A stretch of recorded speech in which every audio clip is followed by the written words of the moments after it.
audible. Okay. Good evening, ladies and gentlemen. Welcome to Sudarshan Chemicals Industries Limited earnings conference call. Our investor presentation has already been uploaded on the stock exchange and Sudarshan website for your ready reference. I hope you have been able to access it. I would like to take this opportunity to introduce Mr. Neelkan Nathu, who has joined us as a CFO. In this role, he'll be working closely with Mr. Vivek Thakur, Amay Atle and their team to achieve Sudarshan's vision. I welcome Mr. Nathu to Sudarshan. Mr. Nathu and I look forward to engaging with you all in the subsequent call and meetings. Let me start with the update on the business and the key developments for the quarter. I would like to thank the team at Sudarshan that worked seamlessly and efficiently to allow us to restart our operations in April, one of the first pigment companies to start its operation. The teams have worked tirelessly to give us an early start. However, the quarter has been relatively unusual and challenging for us. We had to deal with a countrywide lockdown in the month of April, which was slowly lifted through the quarter. In addition to this, in early June, our Roha plant was impacted by cyclone Nisarga and made it during this. The cyclone Nisarga was one of the strongest cyclones to hit Maharashtra, and we had to take precautionary steps which affected the productivity at the plant.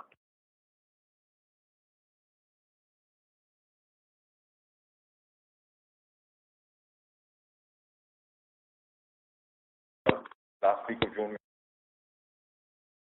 So sorry to interrupt, but your voice is breaking up.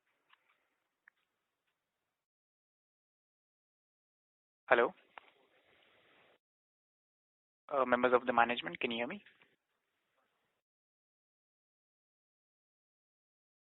Participant, seems like we lost the line for the management. Please stay connected while we reconnect them back.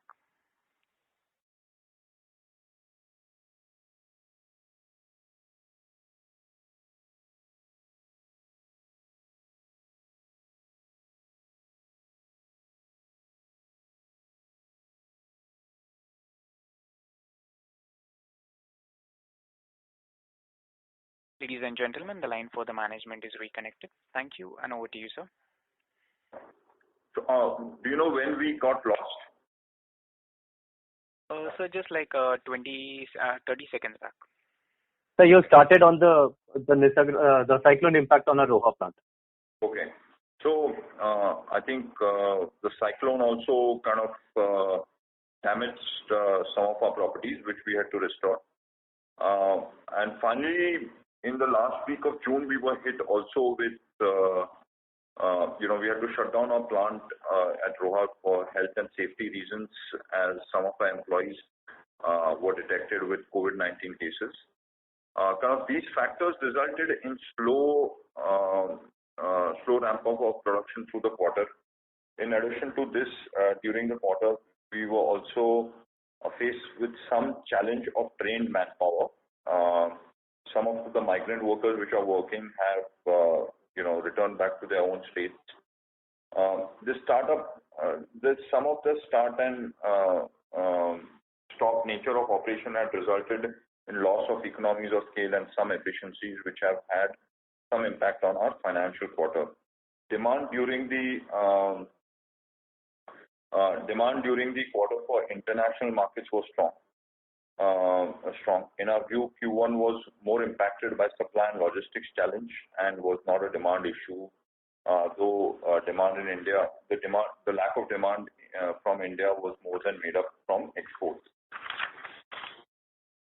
Looking at the financial performance for the quarter on a consolidated basis, the total income from operations is at INR 352 crores as compared to INR 411 crores for the corresponding period for the previous year, down 14% on year-on-year basis. Pigments accounted for 97% of the revenue, which was at 341 crores. The drop in revenue is primarily due to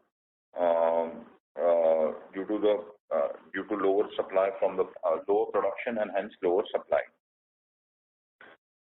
if we could, if the last one, even if we consider even if the last 1 week of June we were running, we would have, our sales would have been, pigment sales would have been at 386 crores. Our gross margin has also seen a significant growth and was at 44% for the quarter versus 41.1% of Q1. The improvement in gross margin is because of our continuous improvement in product mix and prudent pricing strategies. Margins have also benefited from a relatively stable raw material environment during the quarter. Ebitda for the quarter was at 53 crores and a margin of 15%. Both these are marginally down as compared to Q1FY20, as we have not been able to absorb the full cost base given the lower levels of operations. If we were to exclude the impact of only the June month, the June last week shutdown, our Ebitda would have been at 65 crores, reflecting a margin of 16.4%. Finally, profit from our continuing operations excluding tax was at 18.2 crores versus 28.2 crores in Q1 FY20. Depreciation this quarter was higher by rupees 4.5 crores as compared to Q1 FY20, given the capex over the last 12 months. ROC for the quarter was at 11%. However, one needs to adjust if the ROC is adjusted for three items. Firstly, we lost, the production loss for so many, during the quarter, which of course, didn't provide the economies of scale and of course lower volumes.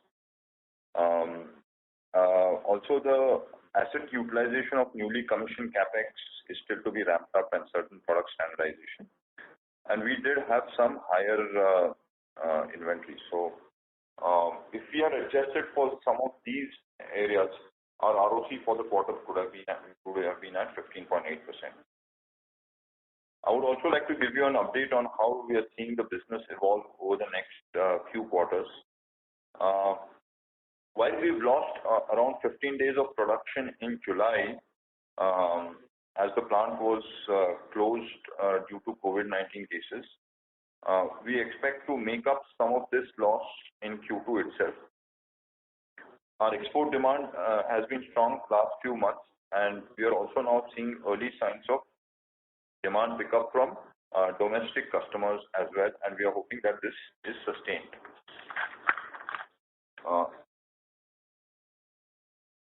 On the raw material front, we are well positioned. Our business just depends on certain raw materials from China, and we believe that there will be certain dependency on China, but we've taken strategic steps to ensure, to either backward integrate into some of the raw materials, create domestic suppliers. In the meanwhile, we don't see any major issue in raw material supplies currently. We are well stocked up also, and there are no supply challenges. Moving to capex, there is no change in our strategy or long-term plans.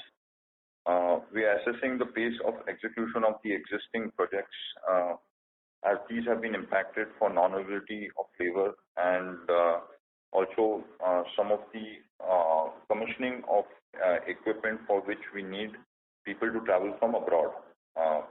In addition, currently we are prioritizing our existing manufacturing so that we are able to serve the orders. So we are restricting some of our capex items. We'll continue to, but we are very confident. We are very confident of our strategy and on our capex plans. And so nothing changes in our capex, excepting there will be a delay. Our current estimates is that the capex will be delayed by 6 months. 6 months. Finally, I would like to reiterate again that we are seeing increased orders and queries from our clients. Our supply situation is also improving as our plants begin to see more normalized levels of productions, and as a result, we see the next quarter to have improved financial performance. Our balance sheet remains strong, and the business is well funded to be able to deliver a resilient performance in these challenging times. We look forward to grow and deliver value to all our stakeholders. With this now, I open the floor for questions. Thank you very much. We will now begin the question and answer session. Anyone who wishes to ask a question may press star and 1 on the touchtone telephone. If you wish to remove yourself from the question queue, you may press star and 2. Participants are requested to use handsets while asking a question. Ladies and gentlemen, we will wait for a moment while the question queue assembles.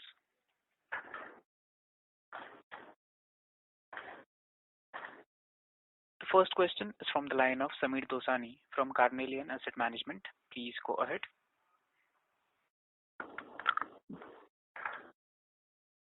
Mr. Sameer, your line is in talk mode. Hello. Go ahead with your question.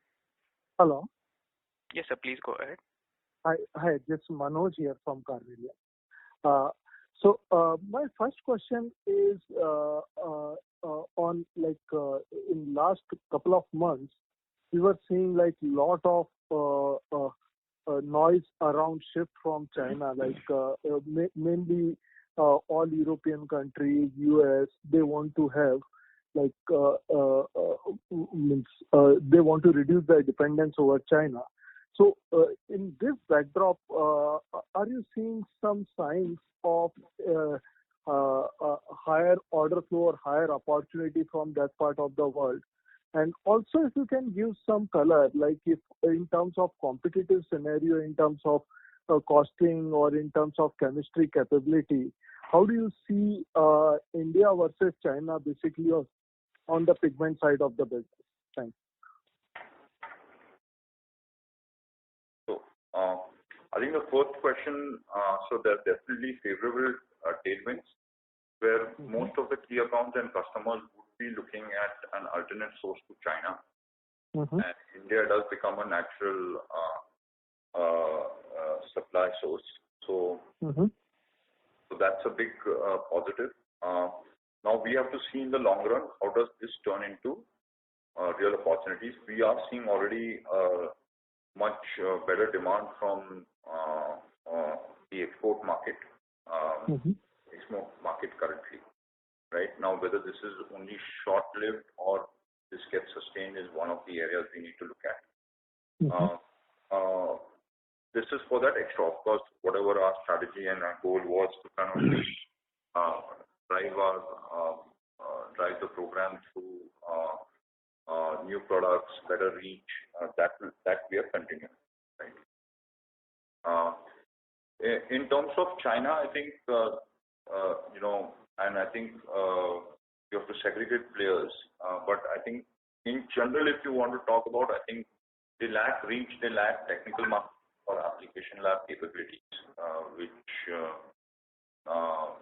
so that's one of the major gaps which the China industry has. And of course, the sustainability part, looking at their own own environment, effluent treatment capability. These are 3 areas I would definitely kind of say that some of the other players. Sorry, sir. You mentioned one is the technical capability. Third one is the effluent treatment gap, right? Sorry, I said technical, marketing, and application lab capability. Right. Okay. So that was one I said. Then the next one would be sales reach, and the third is their entire sustainability part on looking at the entire environment and treating the effluent.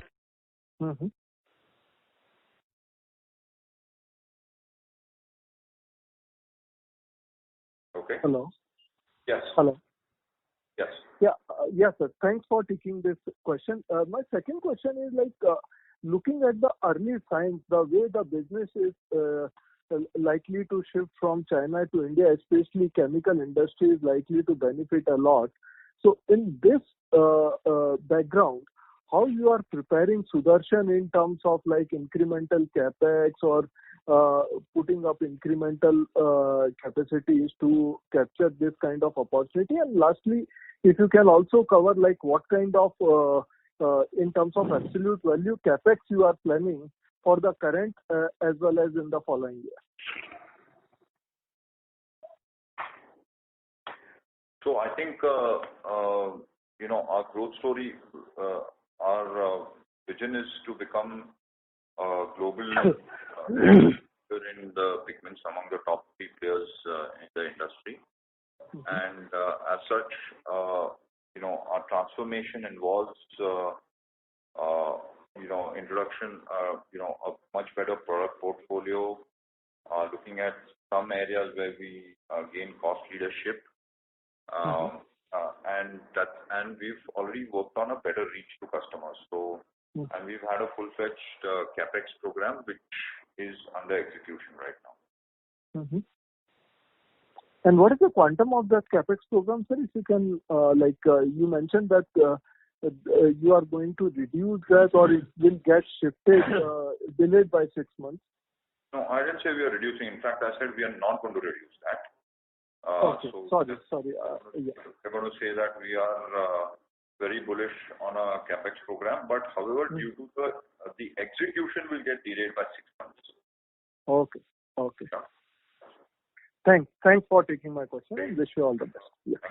Thank you, sir. Thank you. The next question is from the line of Viral Shah from Enam Holding. Please go ahead. Yeah, thank you for the opportunity. So I had 2 questions. First was, in the previous conferences calls, you had mentioned about launch of some blockbuster products. So where are we on that, and when should we start expecting revenue traction from those products? Some of our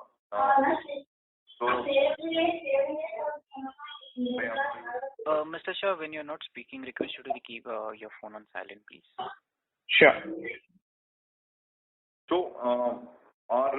like I mentioned, some of our capex programs have been delayed by at least 6 months, and currently we are re-estimating based on kind of looking at when we can start projects, how it can kind of. I think we need to. So I would say at least a 6 months delay in some of these projects.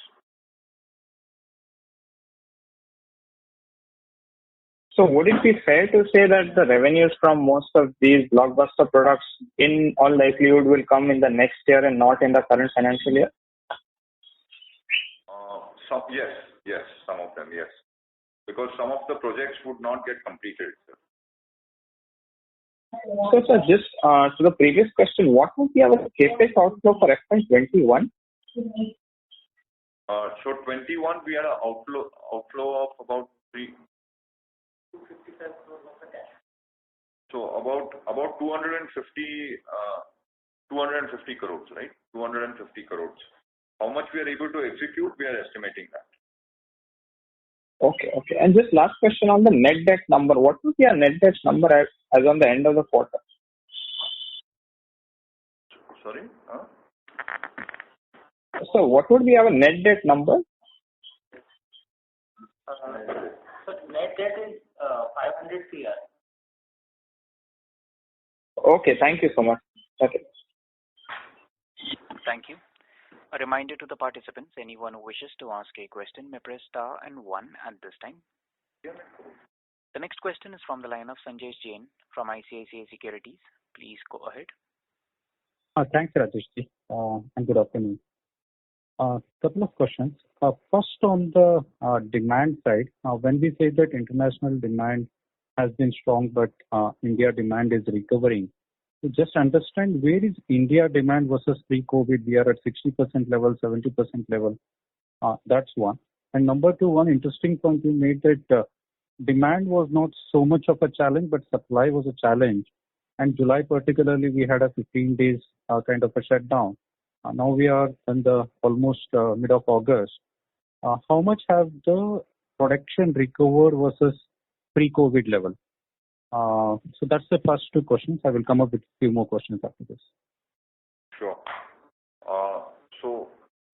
I'll answer the second question. The second question, I think, our production in Roha plant was shut for about 21 days, partly in June and partly in July.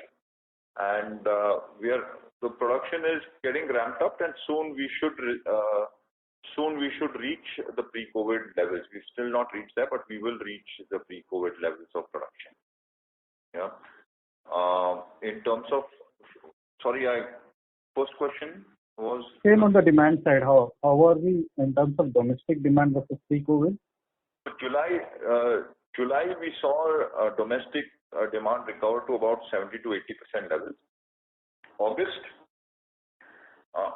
the indications looks like at least we should reach 90 to 100%, almost the same levels as last year, as an overall demand for that. That's good news. One on the RM side, we had a quite volatile crude prices, and it still continues to remain lower than what it was last year. Should that benefit us in terms of lower raw material prices? So, I think from a raw material perspective, things have got more stable. There's probably one or two raw materials which are slightly disrupted. But other than that, everything looks stable, and we are expecting that this year, there should be good stability in terms of raw materials. I was more thinking of decline in the raw material prices. Yes, so we have seen a decline, and that's where it helped our margins also.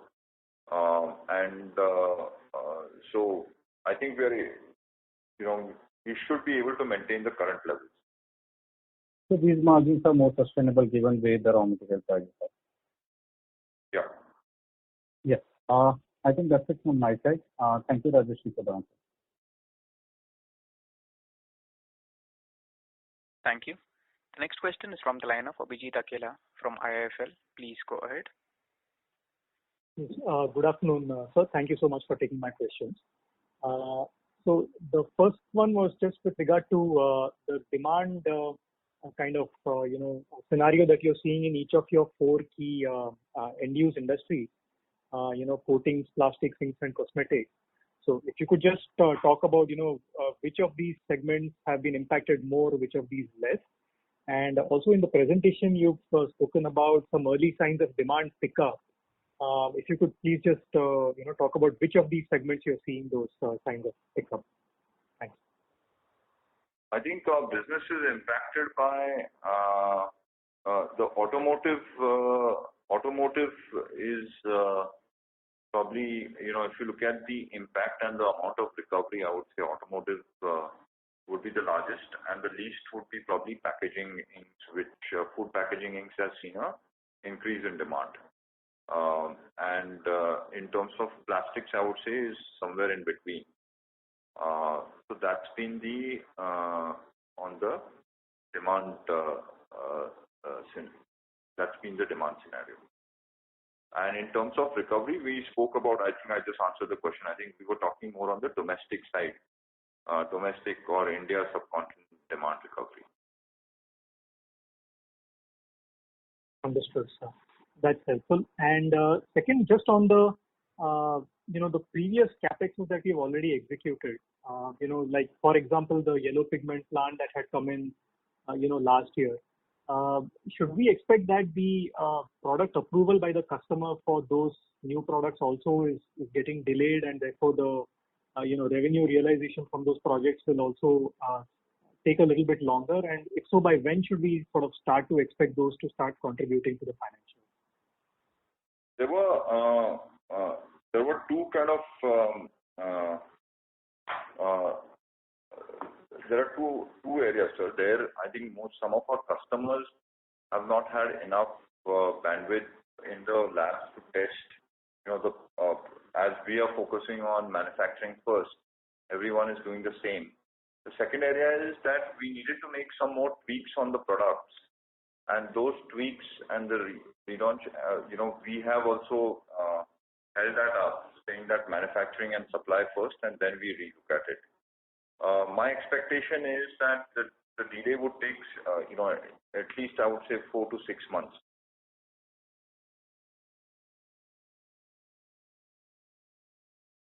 Hello? Okay. Yeah. Okay. So, if our previous expectation was that maybe, some of these new products might have started contributing later in FY21, then maybe that expectation now gets shifted to somewhere in the middle of FY22. Is that fair? Yes. Right. Okay. Great. Thank you so much, sir. Wish you all the best for the future. Thank you, sir. Thank you. The next question is from the line of Nav Bharadwaj from Anand Rathi. Please go ahead. Thank you for taking my question. Sir, a short question I had on the new capacities that we have planned for the coming 2 years. The products that we are going to generate out of them, how much of that is going to be an import substitution and how much is that going to be a new product altogether? If you could quantify in terms of some numeric value. Currently, there is a very small amount which is towards import substitution. Everything is towards either towards new products or revenue generation. There is some capex in that for Ebitda improvements. Better utilities, more efficient utilities, etc. That's it. Our major focus on driving the backward integration of cost leadership the focus has come on this year more, where we have now a dedicated team and our R&D, etc., driving this. And of the total investment, what would be appropriated towards EBITDA improvement, and how much would be for revenue generation? Do we have a split on that? I really don't have, but I'm requesting Vivek and Amay to maybe we can answer this towards the end or put it up on the website. Yeah. That would be really helpful. Thank you, sir. That's it from my side. All the best going ahead. Thank you. A reminder to the participants, anyone who wishes to ask a question may press star and 1 at this time. The next question is from the line of Rohit Nagraj from Sunidhi Securities. Please go ahead. Yeah, thanks for the opportunity. So in terms of price hike across our products, is there any price hikes which has been initiated, and do we expect any price hikes in the coming quarters? Because as far as the RM scenario is concerned, you said that most of the prices have come down and probably remain stable. So what is the scenario on the product pricing front? So you're very right. I think so. Product pricing, other than 1 or 2 products, nothing much has needs to be increased. We are working on those couple of products. Other than that, it's a pretty stable scenario. Okay. And so last quarter we had indicated revenue impact of about 125 crores due to COVID. This quarter it is about 45 crores. So in total about 175 crores impact due to COVID. How much of that would we be able to recover? Hello? Just to clarify, the 45 crores which we have reported is only for the last week of June. Okay. So, totally for Q1, I would say. It's not for the total Q1 because Q1 is a much larger loss. If you look at, if you combine everything together, because, we started late in April, there was Nisarga. We've just this quantification was for the only the last 1 week of June where our plant was completely shut. And as such, sir, the demand, like I said, is not been an issue. Obviously, we have not been able to,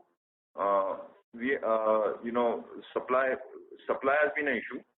We don't, so the question is, how do we ramp up supplies from here?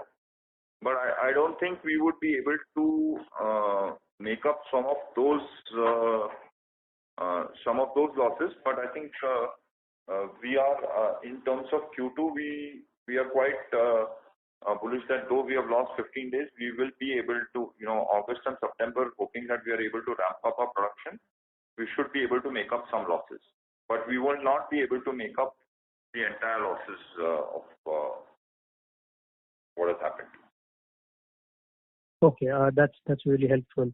So in terms of our availability on the plant front, so if the demand again comes back to pre-COVID level, and probably this demand which has gone due to COVID, if it comes back, are we sufficient in terms of capacities to execute the demand in subsequent quarters?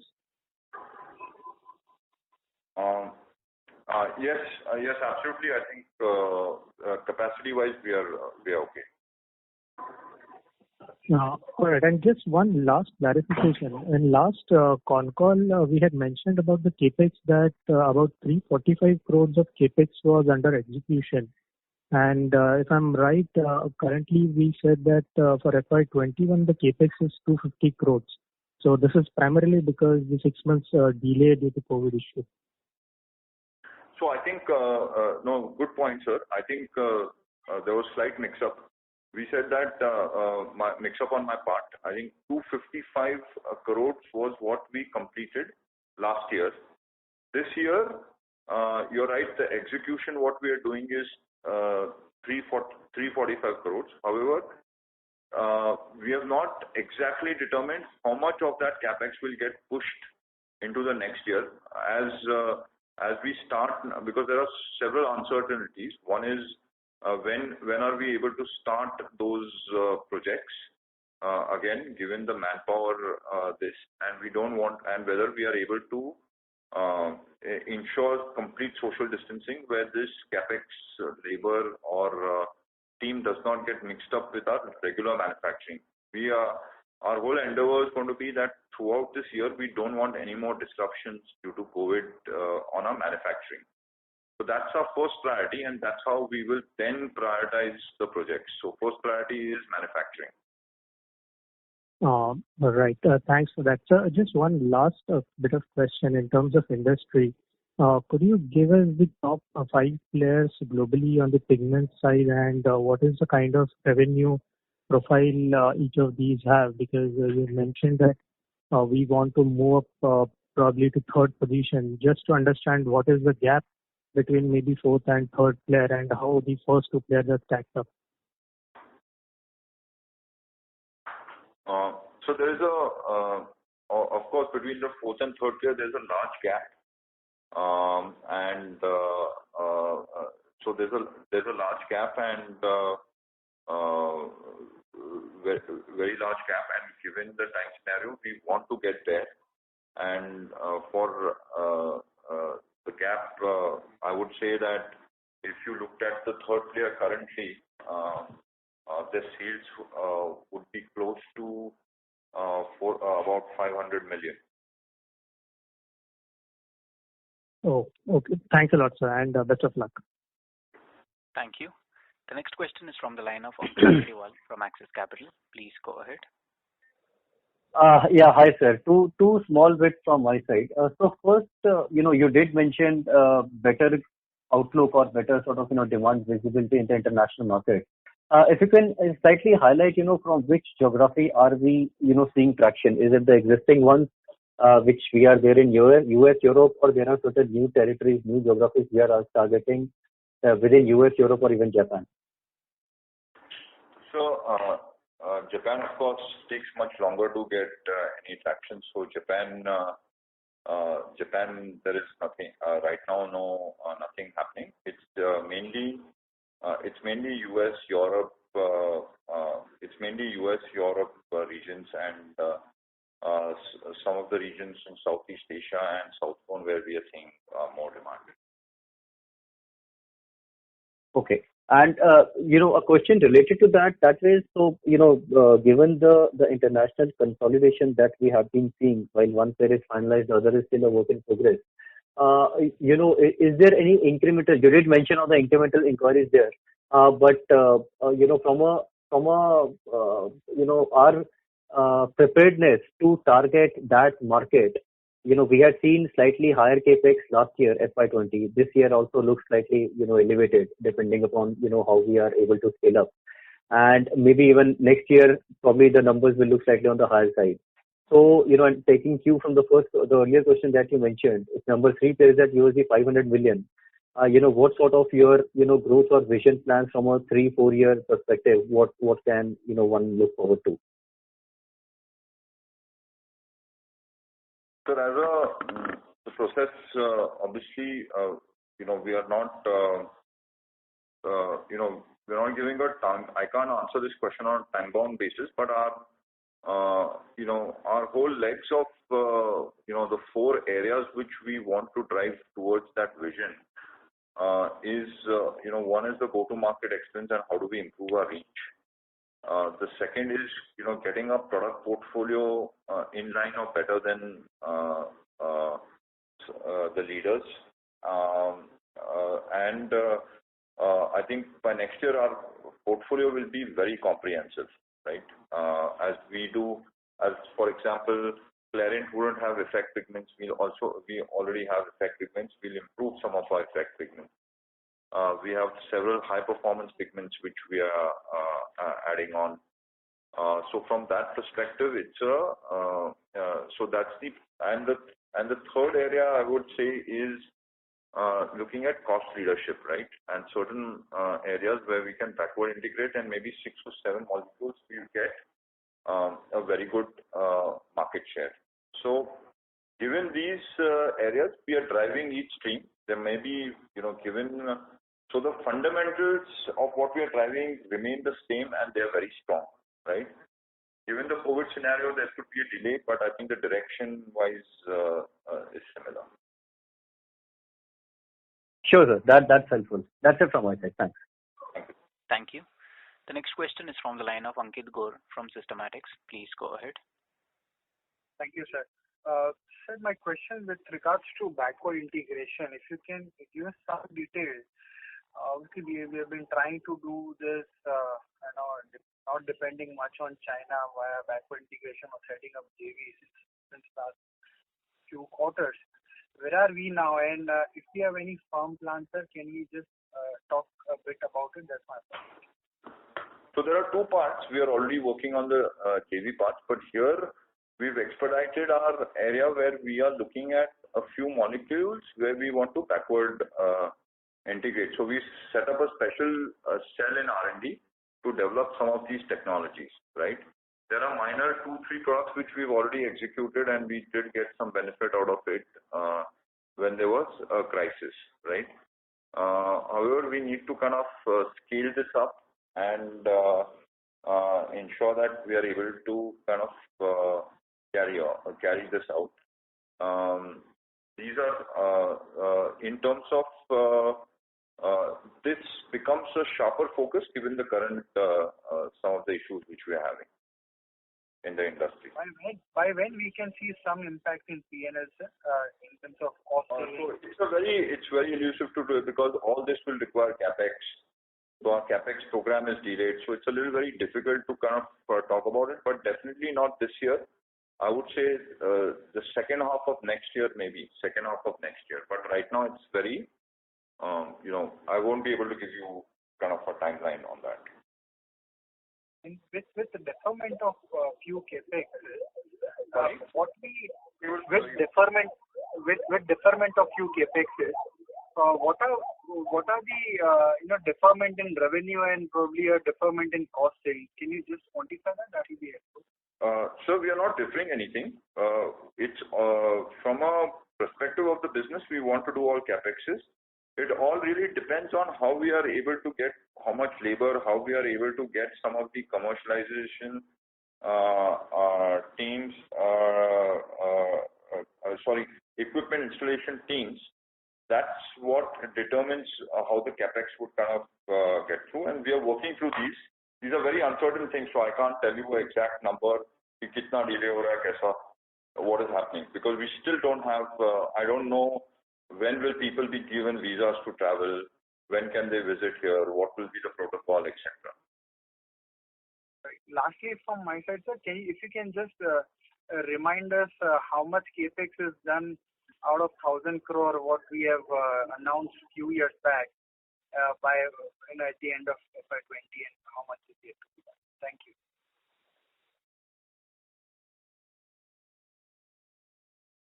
So we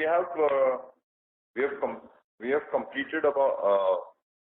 I'm giving you approximate numbers. I'm sure the team will give you. We probably would have completed out of the 1,400, 450 crores would have been completed, and right now the execution is on 340 crores, which will get as we get that will get completed. Okay. Thank you, sir. Thank you very much. Thank you. The next question is from the line of Mithun Soni from GC Investment. Please go ahead. Yeah, hello. Thanks for the opportunity. Just one couple of clarifications. You said whatever 45 crores of revenue what you have lost in this quarter, that was only for the June, and there would have been some lost because of at the Roha plant because of COVID, which you will recoup. Is my reading correct? No. What I said is throughout the quarter, we've had much larger loss than 45 crores. Because as you are aware, April was a lockdown. We started operations. We slowly started ramping up. Then there was the Nisarga cyclone. And to someone's question, I answered saying that 45 crores was only the impact of that whole 1 week where we had COVID cases in June, right? In July, that shutdown continued. So July also we were shut till 15 July. But what we are saying is that, so we've already lost 15, 16 days of production and we are slowly ramping up. We've not still reached pre-COVID times on manufacturing. So, but what my point was that we will try and make up some of this loss of July 15 days through this August and September. So logically, like through this August, September, so basically, how many days we were off in the month of April because of this COVID lockdowns? So the there was a slow ramp up, right, in April. So though we started our manufacturing, there was a slow ramp up. Then there was a shutdown for a week for Nisarga and 1 week in June. So correct. Generally, I would say I don't have the right number, but just back of the envelope, it would be right almost a month. So then basically we can go back to March 20 quarterly run rate from Q2 because adjusted everything. 440, 450 what we did in the March, that should be the normal run rate. Is that the right way to look at it? So I think because now this time you will only have 15 days of lost sales.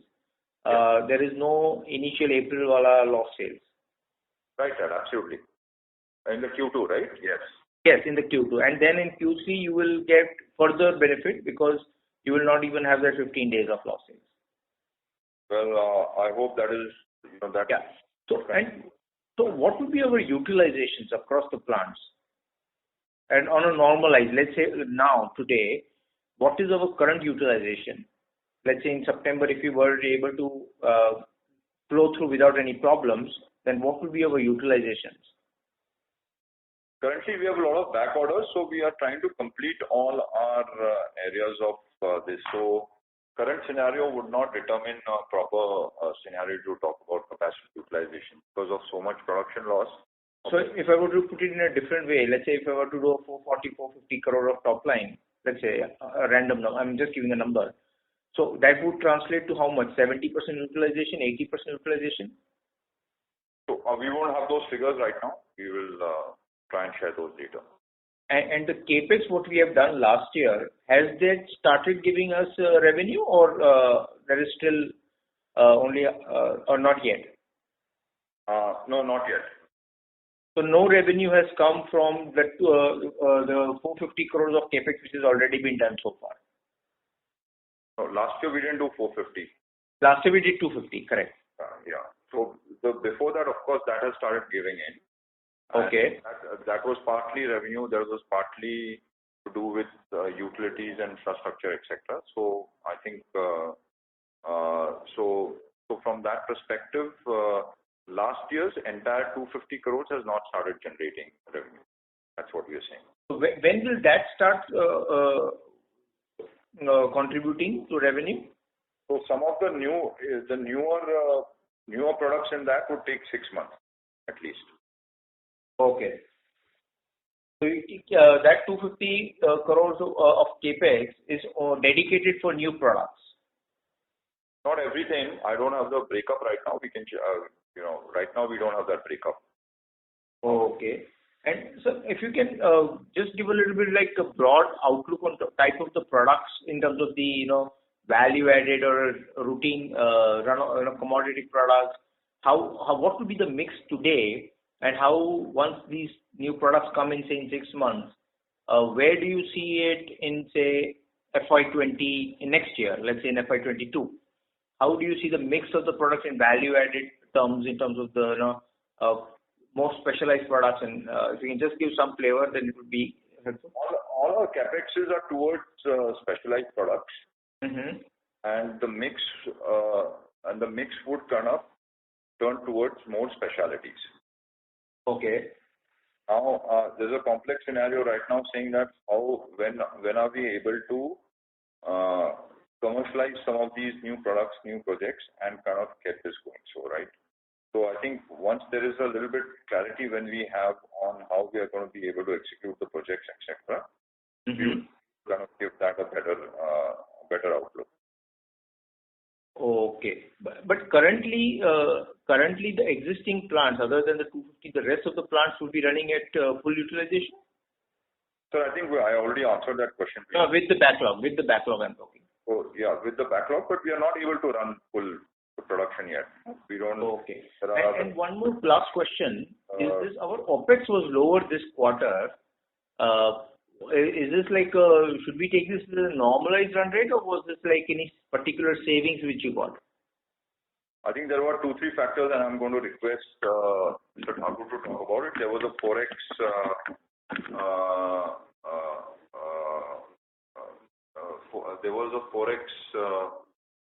issue, and please contribute.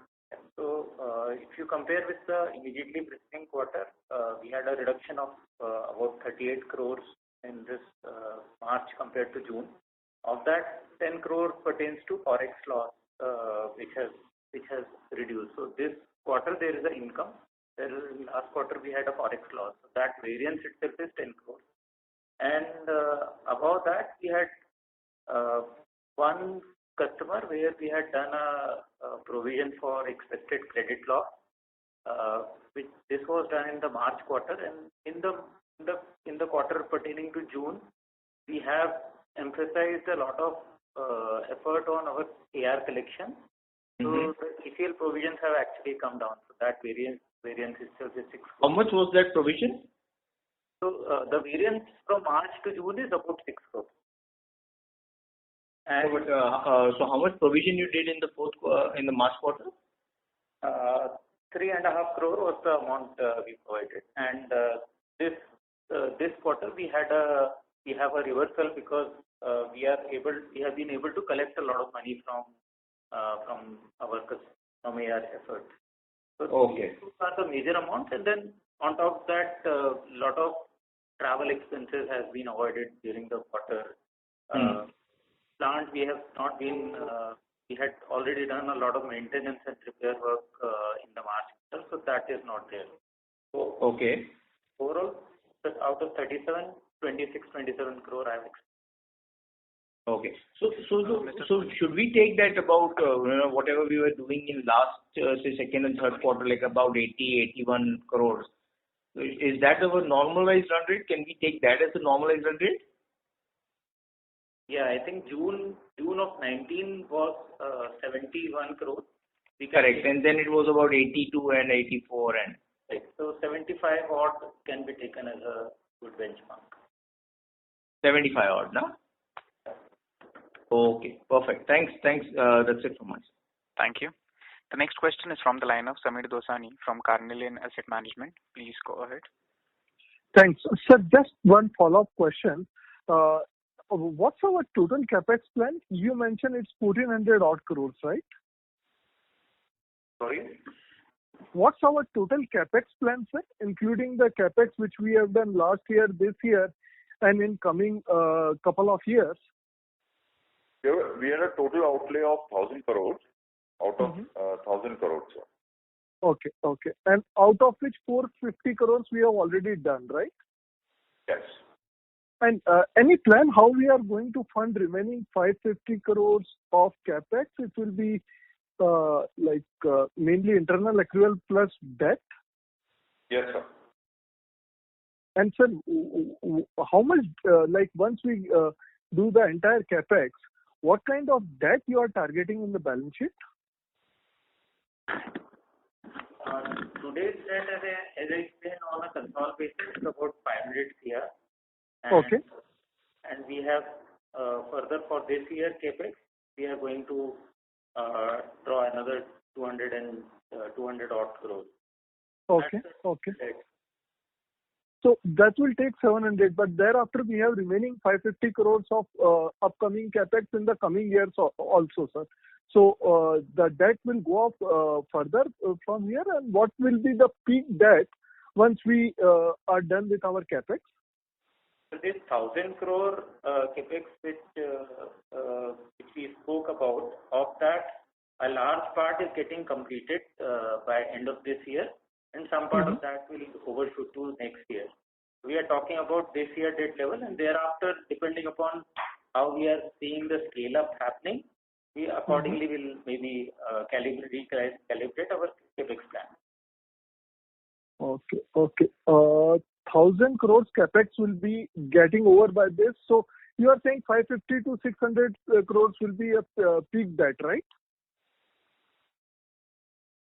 About 700 crore would be the peak debt. 700 crore. Okay. Thank you. Thank you. Ladies and gentlemen, due to time constraint, we take the last question from the line of Dhiral Shah from Phillip Capital. Please go ahead. Yeah, good evening, sir. Thanks for the opportunity. So out of the overall 1,000 crore of capex, what would be the fixed asset turnover for the incremental capex?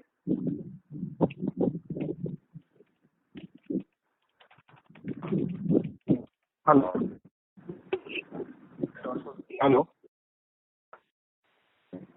Approximately 1:3.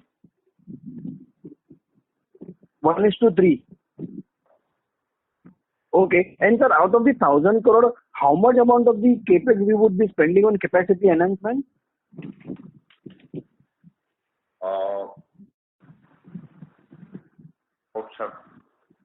About 70%. 60 to 70.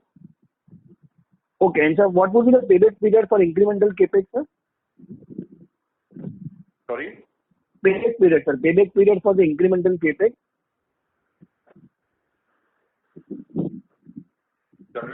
Generally, our payback is about 4 years. Okay, 4 years. And sir, lastly, for our raw material, are we dependent on China? On what, sir? For our raw material, are we dependent on China? We have about 25% of our raw materials coming from China. Is it? Are we looking for any other sources, or you feel this source is sustainable maybe in coming years? So I think short term we can't do much, but long term we do have a plan as to how we can look at different sources and what we can do, sir. Okay. Thank you, sir. That's it. I said all the best. Thank you. Thank you. I now hand the conference over to Mr. Rathi for closing comments. Thank you all for your time and interest in Sudarshan. We remain confident on the long-term prospects of our business and look forward to engaging with you again. Thank you so much. Thank you. Ladies and gentlemen, on behalf of Axis Capital, that concludes this conference. Thank you all for joining us, and you may now disconnect your lines.